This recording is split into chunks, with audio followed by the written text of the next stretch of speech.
I've had the opportunity to meet a ton of people and interview a lot of cool creative folks. But this interview, quite honestly, may be the most inspiring one I've ever participated in. I mean, I'm interviewing our guest, Ash Borland. And if you don't know him, you're going to love his story. I got to tell you, I keep watching it over and over because there's just so much goodness in there. Now, if you want the entire interview, there's a link in the description where you can listen to the entire podcast. This is part of that. He's going to share how he overcame dyslexia, how he's like one of the leading podcasters in the UK, and he's going to share some content ideas too. So I hope you enjoy this interview with Ash Borland. I'm not sure I knew this or not, or I may have heard you say this before, that you're dyslexic. How does that affect you as creating content? I mean, what have you had to do to overcome that? I mean, I'm not dyslexic. I know people that are, but I'm just curious because I think people out there that are watching and listening to this that may struggle with that would like to know, like, what does Ash do to kind of help him? The way that I see, for dyslexia for me, I see a lot of things at broad picture. This is where most people misunderstand with dyslexia, is they think it's just a learning disability, and it is, but it has lots of other things. So it effectively, without getting too deep, the average person sees kind of things within a certain parameter. Now, people who are more on the autistic scale might see things on a more focused parameter. It's really funny. My best friend is autistic and I'm dyslexic, and it's like the weirdest combination ever. But like they'll see things in finite detail, very finite detail. They can't see big picture, but they see, which is why you see these things where people are focusing heavily in one area. This is very broad layman's terms. Now, for me as a dyslexic, I'm the other way. So I can see things in very broad picture, but I struggle with detail. So the issues I have is detail. But then a gift of that is broad picture thinking. And Wow. What I've started to do with which is why I am the way I am. A lot of people go, how do you plan? I mean, I'm planned out for 90 days of daily content, 2 videos a day, a short and a lot and a normal, and recorded and scheduled and done and 7. And the reason why is because of this. It's a gift, but I had to learn how to use the gift. I think everybody we're given these gifts and they all come with double-edged swords. So how I've had to do it is I have to be very regimented because I'm not naturally. So I set systems and processes in place to make sure that I do the work. Me and you were chatting off air about how I'm procrastinating a lot right now. That can be a thing of it. But I have to effectively set things, which goes back to StreamYard and simplicity and stuff. I have to find the simplest way, right? Because I will then stick to it. If I overcomplicate and the detail gets too difficult, I'll miss it. It's not actually that I won't do it. I just won't see it. Now, I don't want to put words in your mouth, but it sounds like what you're doing and what you have done is like, you felt like, you had a story to tell, you wanted to talk. And so you just started, you didn't worry too much about it. Whenever I've approached something that's like, I'll give it a go, then it always fails. But when I go, I'm going to do this, it works. And it is the way to look at it. And one thing I then found, and that was a powerful thing about podcasting that I never thought, was I luckily was able to interview some amazing people on the show, people like Nick Nimmin, people like Owen Video.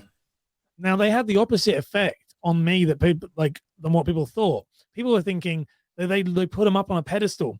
When I got them on the show, I started to go in a good way. I was like, you're just a normal person. Yeah. And all you've done in an amazing way is what you've done is you've shown up and you've just created.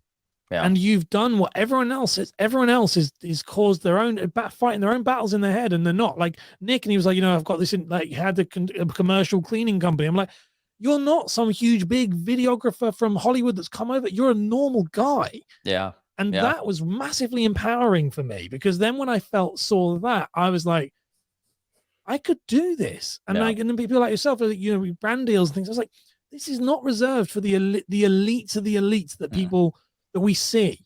And that moment, I think anyone who's listening to this, anyone can do it. Anyone can do it. But the thing that separates all of them, and it's funny, it is literally consistency and time. Sean Cannell and Nick, the one thing I could see was, and it was just glowing. This is again the dyslexia, the big picture. The one thing, when I looked at the channel, I wasn't going, wow, I love that one video and I love how they've shot that thing. And I wasn't on the other end of the spectrum going like, oh, well, look at the color grading on the. What I was doing was going, okay, so they've been having their channel since 2014. Okay, they've uploaded 700 videos. Yeah. Okay, and I was like, so it's a numbers game. That's Yeah. it. It's a numbers and a time game. Yep. Okay, fine. Well, I can live on ramen for the next 5 years, and what would I give up to live a job to live a life that I'm doing a job I want to do? And me and my wife sat down and we were like, let's do it then. And anyone can do it. Yeah. And it worked. It pays off quicker than you think. I wanted to circle back to YouTube Shorts. Of course. I know that you have jumped all into it. I was looking at your channel, and when I sorted by popular, it was shorts after shorts after shorts after shorts after shorts. And I thought, I know he's done other videos. So tell me about YouTube Shorts and just, what your experience has been and where do you think they're going? When I jumped onto Shorts, I knew a lot of YouTubers by this point, very successful YouTubers, and I was asking them, and they had no idea. They had no idea. Watching Sean stuff, no one talking about Shorts. We're not really sure. And that's because it was a completely different world. There was TikTok content, and these guys were search-based, long form. So I was toying with it. I touched a little bit on the channel, a little bit here, a little bit there. But in my heart, this is what I say, guys, trust your gut, trust your feeling. In my heart, I knew this is big. It's going to be big. So I was uploading like 1 or 2 a week, 2 or 3, whatever. But I knew when I was working with TikTok that TikTok was 2 to 3 a day. You had to pummel that algorithm with it. And I was like, this is the same thing. It doesn't make, and at the time I wasn't really doing any really stuff on YouTube because I was a podcaster. So I was still trying to figure out how to make YouTube work for me. So I was like, I've got nothing to lose. So I was toying with it a little bit, and I'd maybe do 3 or 4 a day, and then I'd stop, and then I'd do 3 or 4 a day. And then I watched the video.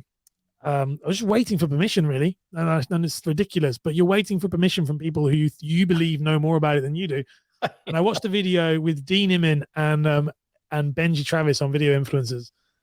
And they were chatting about how they'd spoken to YouTube, and YouTube, effectively they realized it was 3 a day. And I knew it was 3 a day. And as soon as I saw it, it was like, gave me permission. And I uploaded 5 a day. Wow. 5 a day for 4 months. They're all unlisted now on some stupid thing, but I'll explain. Again, they're unlisted for another reason, but I just uploaded it was all about everything I knew, content marketing, everything. That's why a lot of them are unlisted. But it just grew. The beginning, it took a while. It took about a month. And then all of a sudden it was like, subscribers were pouring in. This is a brand new channel. And within about 2 months, two and a bit months, it like crossed 1,000 subscribers. And I was like, oh, wow. And these were not TikToks that would do normally, shorts that would do well. These were educational shorts, the shorts everyone said don't do. Where would I think it's going? I think that I have this big ethos. This is where the podcaster, content creator, YouTuber, I think we are getting more and more in this world of creator ecosystems is what I feel. And so if you look at something like Marvel, and I'm a big Marvel fan and big Star Wars fan, look at Disney and Marvel. Disney are creating this Marvel universe. And what they want is you to watch, the latest Spider-Man movie, then you have to go back and watch the others. And then if you watch that other thing, it connects to that thing. And they're trying to keep, it's like time on platform. It's the exact same thing that YouTube does. And I think creators are going to have to start creating their creative universe. And so you need to be able to catch that person for 1 minute while they're sat on the loo. And then you need to be able to answer that person's question while they're searching for you. And then I think you need to have a podcast for them to hang out with you when they're driving or walking the dog or in the gym or doing work and admin. So I think that the whole thing, and this is where, again, maybe my dyslexic brain looking at this in a different way, I think people are looking at it as too individual.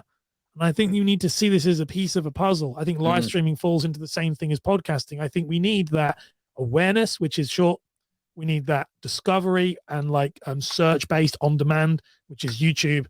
And then I think we need this long-form retention, community building stuff. And I think that's where shorts fall into it. And I do believe, could be wrong, but I do believe of all 3 of them, YouTube will win because it has the monetization, the search background, it has the audience. So if it was me, I would be putting my time into YouTube Shorts. But if you are serious about making this a career, you need to do what you think, what you know in your heart is right for your audience. Mhm. And I don't like vertical video. I can't stand it. I don't watch it. I don't like shorts. I actually don't like I don't like 5-minute videos. I like if you look at my library, I watch if it's under half an hour, I probably won't look at it. Like I like 1 hour, 2 Yeah. hour. I like this type of stuff. Like deeper dives. Deep Yeah, dive. yeah. I'm a very deep guy. I like to understand things on like a very deep level. It's why I do very good at what I do. But the reality is, I like that. But when I made content like that, I'm a very, very, very small minority of people who, like Loria, when I was speaking to Loria from Live Stream Pros, she was saying this. She was like, you're probably one of the only guys who would find us through the live stream, would actually find the channel and go, oh my gosh. And I am. That's how I found her. Yeah. But it was, but most people, they have short attention spans and they need to jump on. And so all of these people who are, and I know them because we're in the communities we're in, and I love them all to pieces, but they're wrong. And they are wrong. And I'm happy to say that loud and proud. And I'm going to be, and that's when I said about being the guy to champion this. One thing I have decided last year was that I always look to others for leadership. I always think that they know more. And every time and time again, I've been proven wrong. And so I'm going to be the guy that goes, well, okay, I'm going to say what everyone else is not willing to say. Yeah. Podcasters need to get out of their cave and join the real community and world. And YouTubers need to embrace short form and they need to embrace live streaming. What would be your advice for somebody who's just starting out being a content creator, podcast or whatever? What would your advice be for them? First thing would be, like we said already, don't obsess on the gear. Just start, like really do start and figure it out now. The second thing though, if you're going to be a content creator, I think everyone when they're going to start out, I think you need to really, I believe you need to understand your goals behind what you're trying to do. Is this a hobby or is it a business decision? Because if it's a hobby, it's going to be you need to decide, you need to know that because it's going to be very different than if it was a business decision. If it's a hobby, then make sure you're getting advice as a content creator from creators who are gearing their advice towards hobbyists. And then the same thing, if it's a business, make sure you're getting advice from content creators who gear their content towards business creators, as in people who are trying to make a living out of this. The reason why is I see so many people as a consultant, as a coach, whatever it may be, and just people in the street and people I talk to, that they're trying to upload one video a week to one piece of content a week on, say, YouTube to generate leads for their business. And it's not enough because that's, when I was in sales, I didn't just make one phone call in a week and then, wonder why no one was doing. So that's not a business approach. Yeah. But then you also see a lot of content creators, new creators who are getting advice from people who are doing it from businesses. And this is where they get overwhelmed and burnt out.